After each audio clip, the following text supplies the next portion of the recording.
This is Family Table TV.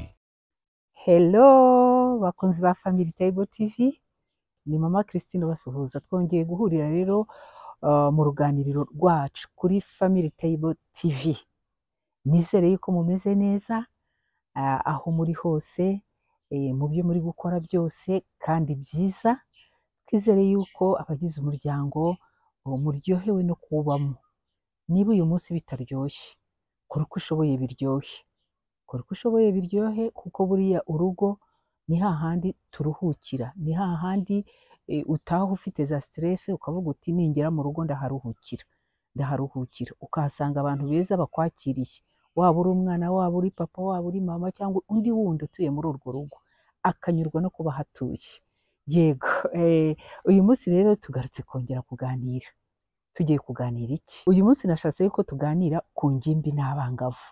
Akenshi ababyeyi murabizi, abafite uburezi mu nshingano murabizi, ingimbi n'abangavu ni abana baba bageze mu gihe rimwe na rimwe ku bantu bakuru batamenye yuko abana bakuze. Usanga muri ibyo bihe ababyeyi bagirana ibibazo n'abana b'ingimbi n'abangavu. Akenshi ugasanga bituruka kuko abarezi cyangwa ababyeyi bategeze bamenya ikigero uwo mwana agezemo, banakimenya ntibanamenye yuko hari ibintu bihinduka kuri wa mwana. Twavuga ibyo dushobora kubona ku mubiri, umukobwa akazana amabere akajya mu mihango, n'izindi mpinduka zimubaho, umuhungu agatangira kuniga ijwi, n'izindi mpinduka umuntu ashobora kubona abonesha amaso. Ariko hari n'izindi mpinduka akenshi nyine ababyeyi batamenya, zituma mu kuganira n'abo bana bitera ibibazo. Hari impinduka zirebana n'imitekerereze ndetse n'amarangamutima. N'amarangamutima, hahandi umwana atangira kumva yakwifatira ibyemezo, yajya aho ashaka, yakora ibyo ashaka, hamwe mbese biba bigoye. Umubyeyi aba atangiye kuvuga ati ariko nk'ibi ngibi ni ibiki? Hakaba n'impinduka mu birebana n'imibanire yabo n'abandi bantu, aho umukobwa atangira kugira isoni, aho batangira kwitekerezaho, aho batangira gutekereza ku nshuti zabo, gutangira kurema ubucuti n'abandi bantu. Ahangaha nyine biba bigoye. Izo mpinduka zose rero iyo umuntu atazimenye biragoye kuganira na bo. Uyu munsi rero nkaba nashatse yuko tuganira ku makosa 5. Amakosa 5 ababyeyi bakora iyo baganira n'aba bana bageze muri iki kigero. Muzi yuko ari abana baba bari hagati y'imyaka 12, 16, cyangwa se n'10, cyangwa se na 11. Ashobora gutangira ubwangavu cyangwa ubugimbi muri icyo gihe, ariko nanone biterwa n'umuntu. Rero aya makosa ni ayahe? Twihuse. Ikosa rya mbere, hari kuganiriza umwana igihe yakoze amakosa. Buri gihe ukaganiriza umwana ari uko yakoze amakosa. Icyo gihe iyo umwana umuganiriza ari uko yakoze amakosa, atangira kugira ubwoba, ndetse rimwe na rimwe agatangira kuguhisha n'amakosa yakoze. Rimwe na rimwe wagira icyo umubaza akaba ararakaye. Akaba azi yuko papa, mama cyangwa se undi ufite inshingano mu kumurera, buri gihe baganira bavugana ari uko yakoze amakosa.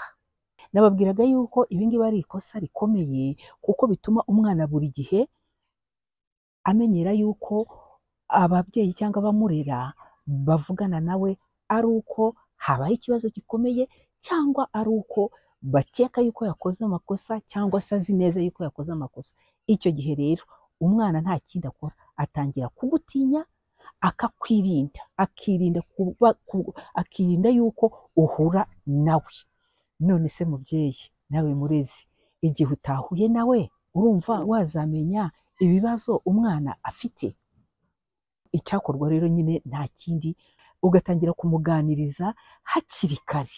Ukamuganiriza ugatangira twa tuganiro tworoshye. Niba avuye ku ishuri ukamubwira uti ese bite, byagenze gute, ese kanaka wa mwana w'inshuti yawe araho. Utwo tuganiro duto duto ugenda uzana mu rugo imbere y'uwo mwana, cyangwa se uganira n'uwo mwana, nitwo na cya gihe yakoze ikosa atazatinya kukuganiriza, atazatinya kukubwira ati mama papa rwose ni njye wabikoze mumbabarire, ntazabitinya kuko yamenyereye yuko mama asanzwe amuganiriza, papa asanzwe amuganiriza, cyangwa se n'undi ufite uburezi mu nshingano ze. Nta kindi rero wakora ni icyo ngicyo, ugatangira nyine ukajya umuganiriza mu tuganiro duto duto, wiriwe ute, umeze ute ku ishuri, ese ko mbona uyu munsi wishimye byagenze bite, ese ko mbona urakaye byagenze bite. Utwo tuganiro nitwo tuzatuma atinyuka igihe icyo ari cyo cyose mwaba muri kuganira, rwose ibiganiro byanyu bikagenda neza. Irindi kosa rya kabiri ababyeyi dukora ni ugucira abana urubanza. Mwaba muri kuvugana n'umwana ngo ugatangira ngo mbese ngo nuko wabaye, ngo ubundi nta kintu cyiza nari nakubonaho, ngo ubundi igitekerezo cyiza wagira ni ikihe, ngo nari nkatangaye. Mbese ayo magambo yose umwana mu gihe ari kukubwira ikintu, aho kugira ngo umutege amatwi unamuyobore, nibiba ngombwa utangira kumwereka yuko nta kintu kizima ashobora gutekereza, nta kintu kizima ashobora gukora, nta kintu kizima ashobora, mbese bimeze nko kumunyega, nko kumusubiza hasi, nko kumubwira ngo nta kintu umaze, nta kintu ushobora gutekereza kizima. Ibyo bintu rero ukaba wamubwira uti, akaba yakubwira ati, ukaba wamubaza uti wari uri ahagana hehe, akakubwira ati nari ndi kumwe n'akana ako, ati nari nkatangaye, undi muntu mushobora kugendana, ubundi uzagira ubwenge gute, dore uri umunebwe, n'ubundi nta kintu ushobora gukora wihuta, uri umuntu w'umunebwe. Ese tekereza nkawe baramutse umuntu ahora akubwira gutyo, urumva ibyo bintu byazatuma uba umuntu wigirira icyizere? Byanze bikunze icyo gihe umwana yitera icyizere, akajya yibaza ati ariko se ubundi bizagenda gute.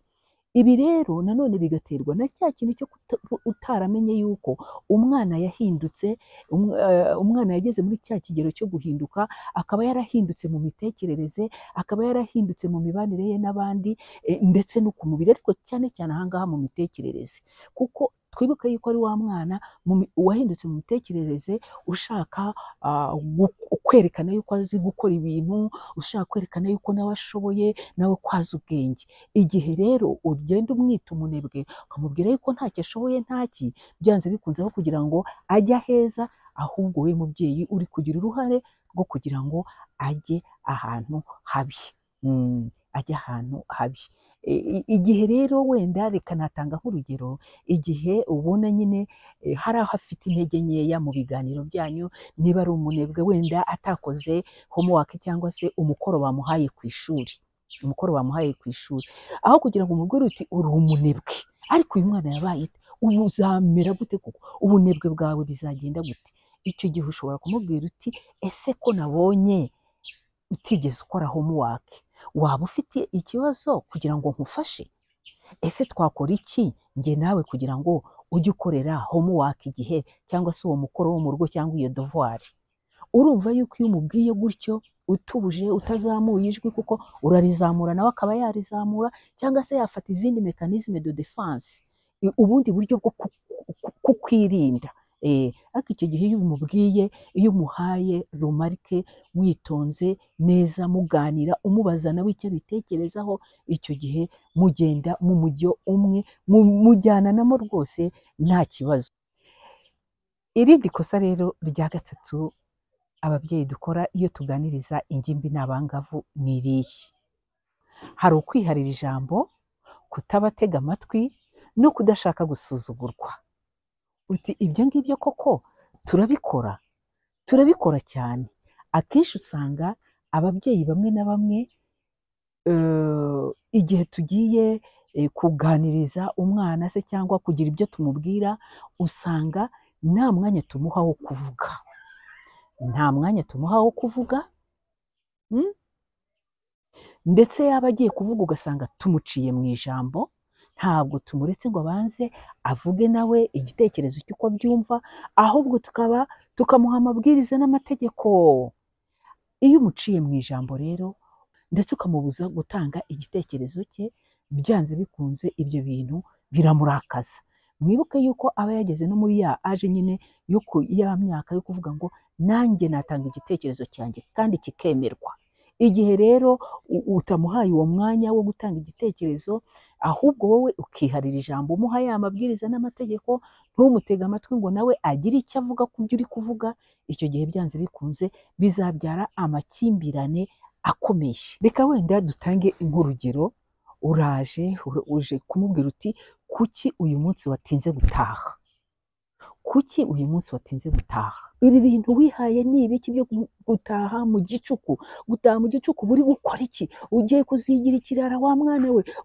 Ugakomeza ukamubwira ibintu yatangira kugusobanurira, ugahita umuca mu ijambo, biramubabaza ndetse rimwe na rimwe agahitamo kwicecekera. Hariho rero n'igihe umwana agira gutya, waba uri kumubwira ayo mabwiriza yose n'amategeko, akaba yagushogoza, akaba yakubwira ati ariko ubundi papa wowe urambwira gutaha kare, wowe utaha ryari? Icyo gihe rero birumvikana ashobora kubibwira papa cyangwa mama. Icyo gihe rero umubyeyi umujinya urazamuka ndetse ukaba washaka no kumukubita. Ahangaha reka mbahe urugero rw'umubyeyi umwe ntiyigeze amenya igihe umwana we yakuriye. Yari umwana w'umuhungu, yari asanzwe wenda yatinze gutaha cyangwa se yakoze n'andi makosa y'abana, noneho cyane cyane agendanye n'ibyo biha umwana aba agezemo.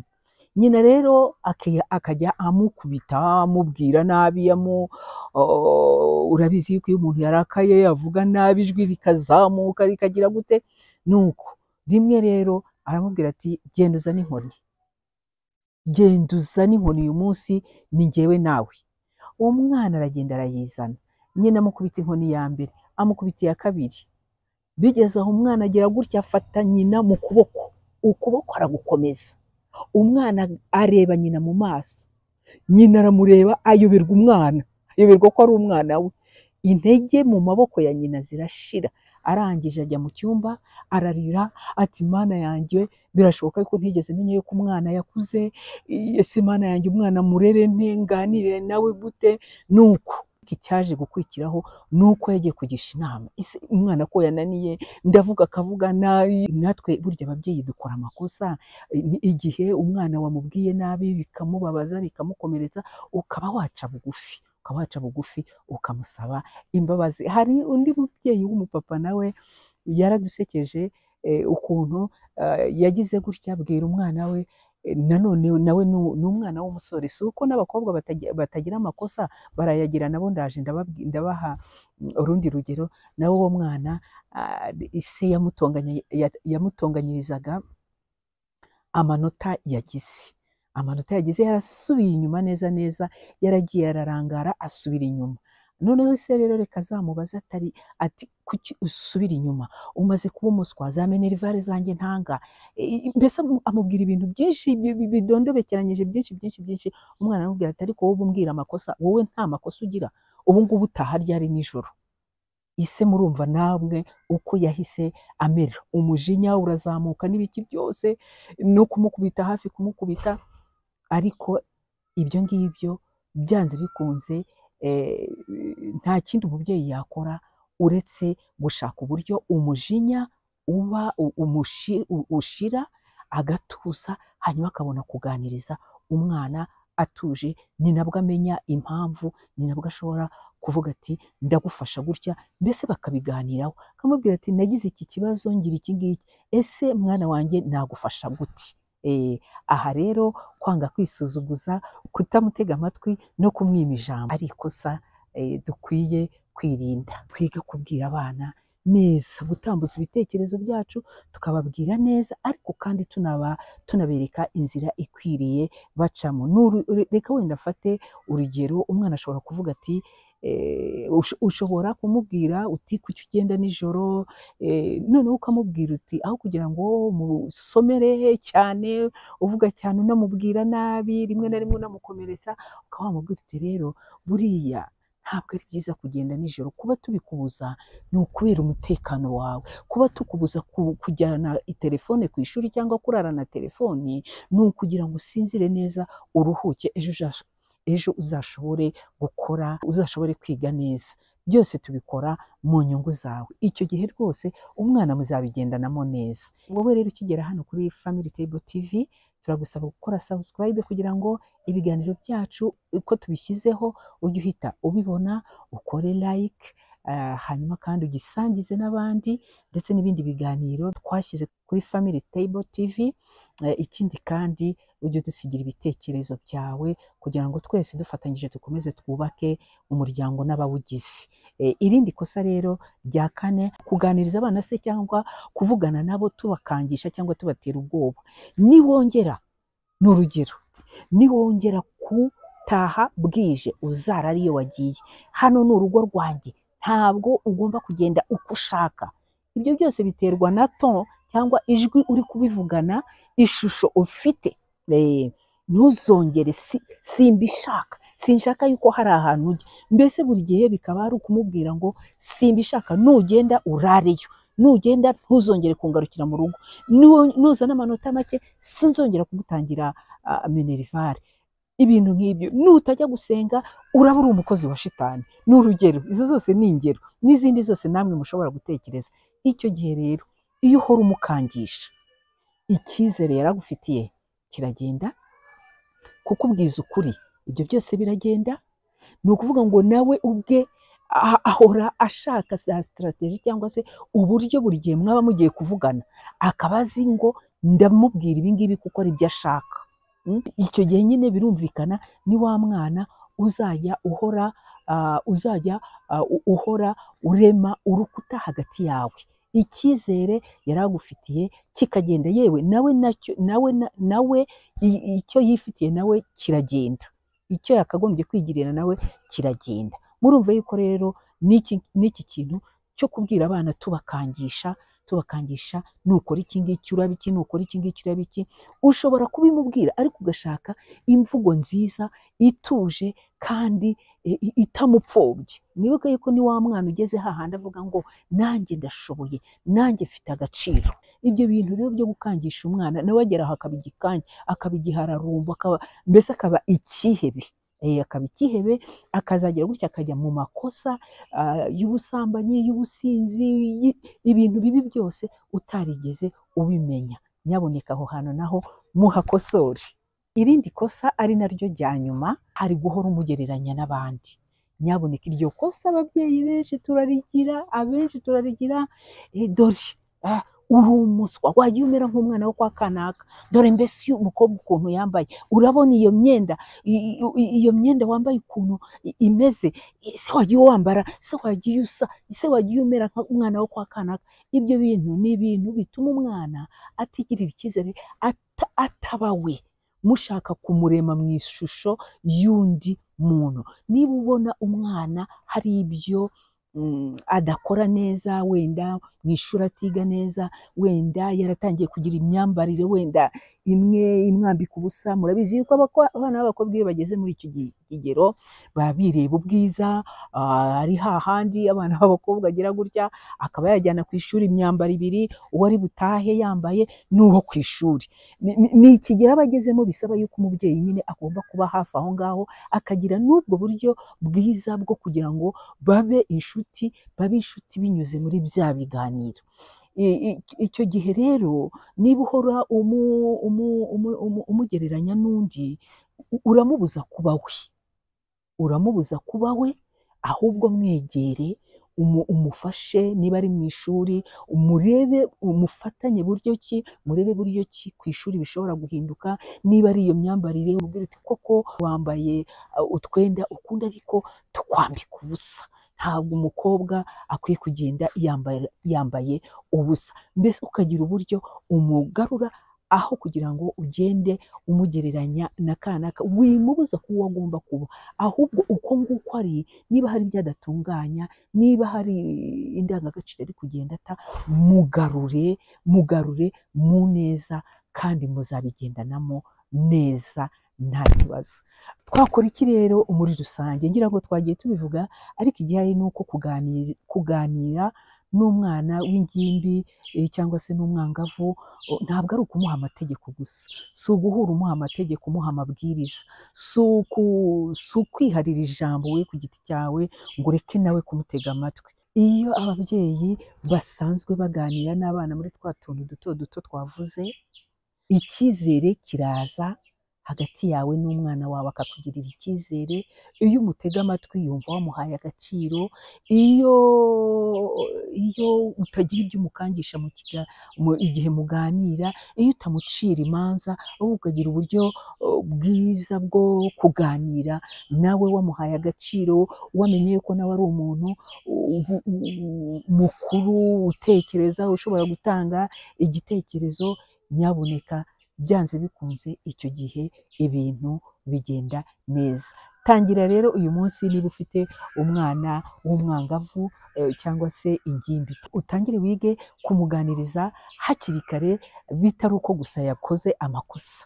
Umuganirize muri twa tuntu tworoheje, bite amakuru ki, ko wishimye, ko wababaye. Hanyuma bizagera muri cya gihe yakoze amakosa cye, cyangwa hari n'ikindi kiganiro mugiye kuganira gikomeye, yumva ari ibisanzwe, yiteguye kuganira nawe neza. Ikindi, ganira nawe utamucira urubanza, umubaze nawe icyo abitekerezaho ndetse n'ingamba mwafatira hamwe. Ikindi twabonye cya gatatu ni ukwiharira ijambo, kutabatega amatwi no kwanga gusuzugurika. Mubahe umwanya babwire ibyo babatekereza, mubatega amatwi, bababwire amarangamutima yabo, hanyuma n'igihe mwabakoshereje mubasabe imbabazi. Burya iyo umusabye imbabazi, abona yuko gusaba imbabazi ari ikintu gisanzwe kandi gituma abantu bongera kugirana umubano mwiza, bityo mugakomeza kubana neza. Ikindi cya kane, irindi kosa rya kane twabonye ni gukangisha abana, ukamukangisha ibihano, cyangwa se ukamubwira uti nujya ahangaha urareyo, nugira gute, mbese gukangirwa, ibiganiro birimo kumukangisha. Hano ni iwanjye, wowe ujye umenya ko ntacyo umaze, utamfite ntacyo wageraho, ibintu nk'ibyo. Icyo gihe iryo kosa naryo tugomba kurivaho tukarireka. Irindi kosa rero rya nyuma ni ukugereranya abana. Kugereranya abana rwose birabica, ni ugutuma bataba abo bari bo, ni ugutuma abana bataba abo bari bo. Reka rero nsoreze ikiganiro cyacu uyu munsi, nizere yuko ugiye gutangira uyu munsi, cyangwa se niba hari amakosa wamukoreye umusabe imbabazi, niba hari ukuntu bitari bimeze neza wongere ubishyire neza ku murongo. Abangavu bakeneye ko tubaganiriza, kuko nutabaganiriza neza, bazajya hirya, bazagira abandi babaganiriza kandi babahe amakuru atariyo. Iriya myaka rero ni imyaka babyeyi barezi yo kwitondera, mukabitaho, mukabakunda, mukaganira nabo, mukabaha agaciro, ibitekerezo byabo mukabiha agaciro rwose. N'igihe muzaba mubagarura mu nzira, rwose bizagenda neza. Ndabashimiye rero, murakoze. Ibiganiro bya Family Table TV byo nakagaruka naho butaha. Nizere yuko mwakoze share, nizere yuko mwakoze subscribe, mwakoze like, kandi komenti zanyu cyangwa se ibitekerezo byanyu ni iby'ingenzi. This is Family Table TV.